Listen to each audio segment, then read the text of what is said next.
But when I see these clips, Carl, he's going to weaponize the DOJ. And I'm sitting there saying, I'm probably the second most prosecuted person in the history of this country. I've received 111 subpoenas in the last 8 years coming from Congress, from the Senate. They have tried to destroy our family. They've tried to bankrupt us. They've tried to destroy our company. I've never so much gotten a parking ticket, yet they've come after us relentlessly. You mentioned Coangelo. They literally sent him from Washington, D.C. to Alvin Bragg's office with one direct order. You get Donald Trump. You get him any way you can. They gave him 34 felonies for doing absolutely nothing wrong. Arguably, it actually won him the presidency because people were just pissed off, right? I mean, people would not put up with it. And then they come out and say, yes, Matt Gaetz is going to weaponize. Stop it.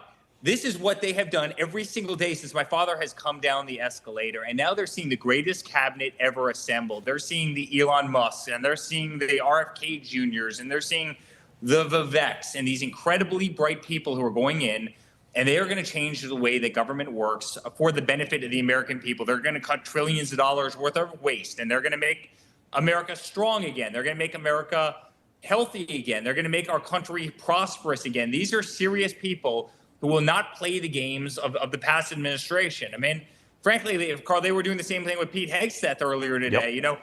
Is he qualified? I go, right now you've got Rachel Levine in there. Like, Rachel Levine is literally an admiral in the U.S. military, and you're saying that Pete Hegseth is in, I mean, stop it. And it is so refreshing. Honestly, it's like watching the NFL draft. Every single time my father picks another person, he's picking the best people. He's picking people who have a lot of heart and soul. He's picking people who care about this nation and want to see the best for our country, and who are tough as hell and will fight like hell and will put America first and will weed out the corruption in government that we've seen weaponized against not only us, but the American people every single day. And I can't wait for that to happen. Carl, I've never been more excited in my life. And it's exactly what I told you, by the way, was going to happen a couple months ago when I said my father was going to win this election. Yeah, no, it's perfect. But MSNBC, all of a sudden there's this weird, look at this. They're preaching unity. Roll it. Many of you have reached out to us since the election, and though many were disappointed by the results, you've let us know you appreciated our reporting and the reporting of those results in a calm and measured way. Yeah, we have been especially thankful for the kind words we've received from those who voted for President Trump, and we're going to continue our best efforts to be fair. Eric, and then they went on, literally like in the same breath of air, to slam Matt Gaetz.